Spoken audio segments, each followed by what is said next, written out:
Imagine someone was now to come into this room, or let's say imagine the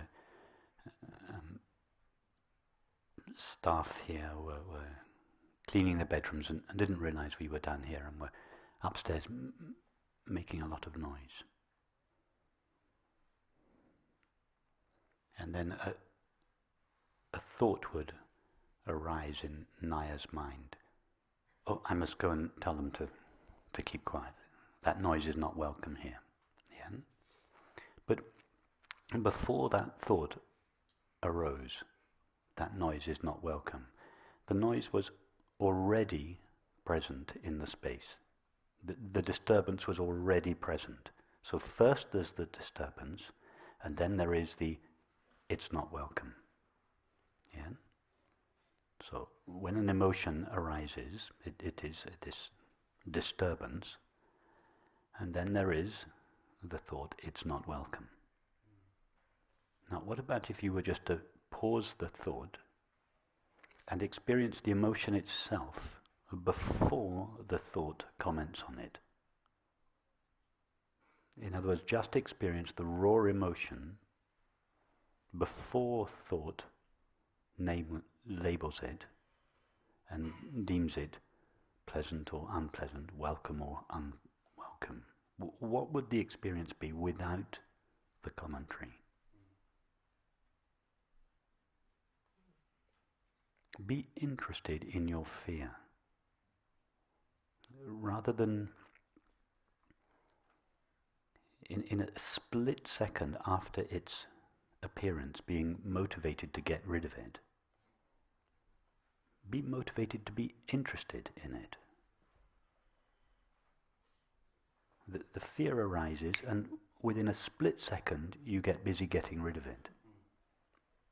Just suspend that impulse to get rid of it.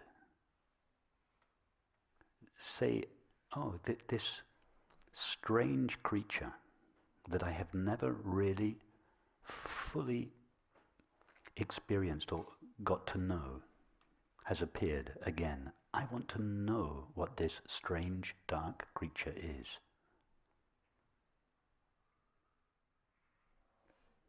I mean, explore your fear like a botanist would explore a new species of wild flower that he discovers on the mountain.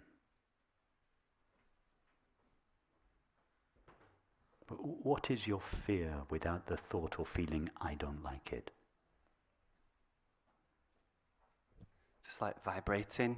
Is it positive or negative? Before the thought or feeling says, I don't like it. It's vibrating, you're right, but is it either positive or negative? Yeah, I think I'm starting to get what you're saying. It's neutral. Even if it's a strong vibration. It may be an intense vibration, but chances are it's not going to be nearly as bad as a toothache or a headache. So even the thought, it feels overwhelming.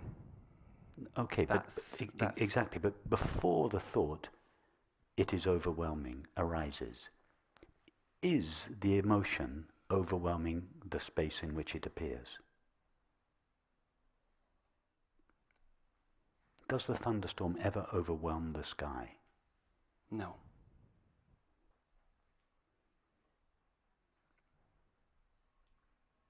Does a thought ever overwhelm the space in which it appears?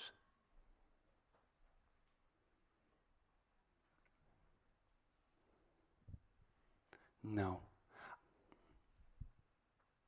But sometimes it feels like there's only the thought, or do you know what I mean? It's like I was trying to go in and answer your question experientially, and sometimes it feels like there's only the thought, maybe because it's so strong, that, or there's only the feeling. No, but the thought is a thought about the feeling. This feeling of fear is overwhelming. Now just take that thought, see that thought like a subtitle on a YouTube clip. it's not inherent to the feeling itself. Yes, there is the feeling and there is the thought, this is overwhelming. Yes? Yeah. Now, so turn the subtitle off. Yeah, you can have the feeling without the thought, this is overwhelming. What is the feeling itself? Is that feeling itself overwhelming you? You, the space in which it appears. No feelings are overwhelming.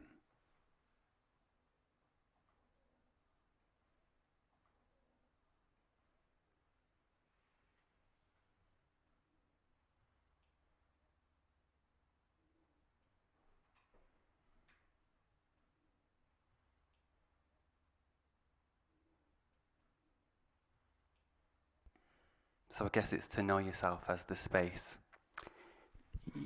Yes, and that's very, very easy. The feeling obviously appears in you. Don't you have that feeling? Yeah. When you feel fear, is it not obvious to you that the fear is appearing in you? Whatever exactly you is. But there is, let's say, something that appears must appear in something.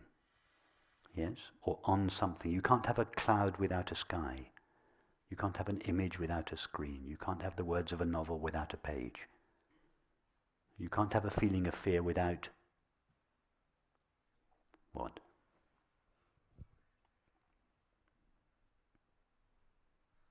Yeah, without the space around it. The space around it. And that space around it is called me. Yeah? Don't you have the feeling fear appears in me? I'm not talking abstract non-dual philosophy. I'm just talking about your experience. Isn't it your experience that your fear arises in you? It's so obvious, really, but Yeah, it's so obvious. And the you, whatever exactly this you is, it's a space-like presence. Yes, let's just call it a space-like presence or field. This you is obviously present before the fear arises. It's obviously present during the fear. And you are still present when the fear has gone. And the you that is present when the fear is gone is the same you that is present before the fear has appeared. In other words, that you has not been overwhelmed by the fear. And even when the fear is present, that fear is just appearing in you. It's like a cloud that rolls through the sky. It colors you, but it doesn't overwhelm you. The reason you think it overwhelms you is because the thoughts get going, oh, this is unbearable, I can't stand this, this is overwhelming me. All those thoughts that are added to the actual feeling make the feeling seem to be much worse than it is. If you experience the raw feeling itself, it's not nearly as bad as your thoughts tell you. As you rightly said at the beginning of our conversation, it's a vibration. It's actually a neutral vibration. But you have to bring it close to know that. If you're pushing it away, that will reinforce the belief, this is unbearable, this is overwhelming.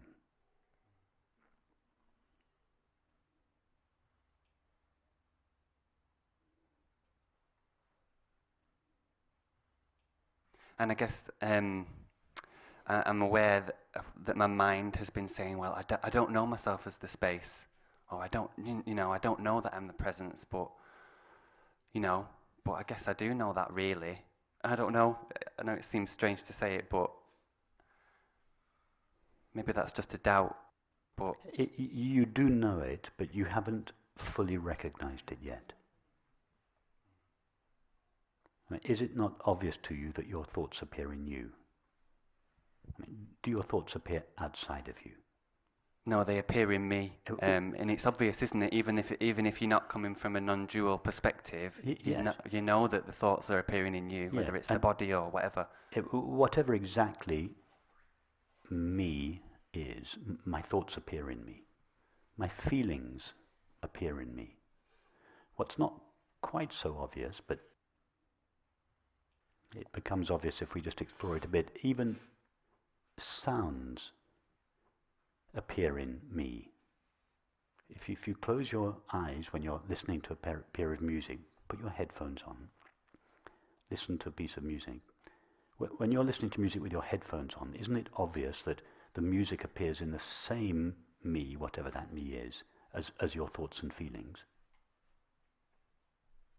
Yeah, I think so. Okay, so then do this experiment. You're listening to your music on your headphones, and bring yourself to the experience. This music, the sound of this music obviously appears in me, whatever exactly I am. And it appears in the same place that my thoughts and feelings appear in. Then you take your headphones off, keep your eyes closed, and you listen to whatever other sounds are present. You're on the train, and you hear all these sounds around. And to begin with, you think, oh, when I was listening to music, the sounds were inside me, but the sound of the train and the people talking is outside of me. And then put your headphones back on again. Establish that sounds, all that is present in a sound is the experience of hearing. That takes place in me. Then take your headphones off again and see that your only experience of the sound of the train and the people talking is also hearing. Hearing takes place in you. So go back and forth in this way until it's clear to you. Not only do my thoughts and my feelings appear in me, whatever exactly I am, but also the sounds which I thought appeared outside me, in fact, appear inside me. So, become more and more convinced in an experiential, not an intellectual way, but in an experiential way that everything appears in me, whatever exactly I am. Yeah. And that this me it's completely open to all experience. It's like an openness. It's not a thing. It's like an open window. That there's nothing in the open window. The open window is just an emptiness. It's just an openness. But it's the open window that allows the view to take place. It is your openness. You are not something that you can say, I am this. You can say that the thought is this. The feeling is this. By this I mean something. It's an object. The sound is an object, but I am just the openness, the aware openness that allows all of this to appear. Just like the open window is the open space that allows the view to appear. Now that openness cannot be overwhelmed or changed, in fact, in any way by what appears inside it. Yes, I am only the openness. You're essentially the openness. You are actually everything that appears in it as well. But to begin with, delete, rewind. Mindfuck. Let's stick with you're essentially the openness. That is the unchanging element of yourself. Everything else, your thoughts, your feelings, your body, everything else about your experience continuously changes, yes? Have you ever had a thought, feeling, sensation or perception that remained the same?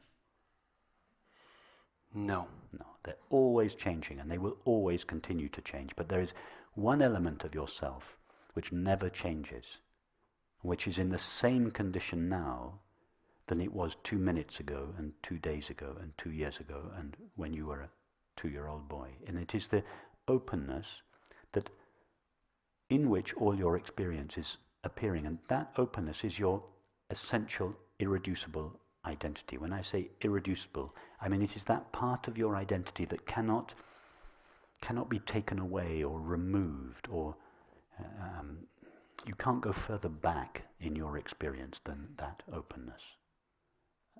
And what's important is to know that that is what you essentially are, and that it is never stained by experience. It is never harmed or hurt by anything that appears in it, just like the open space of the window is never hurt by whatever takes place in the view.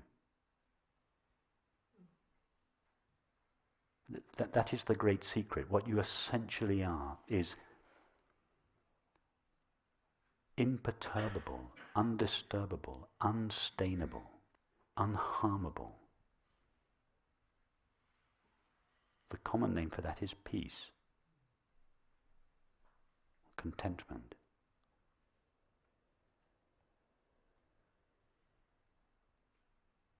Nothing overwhelms that.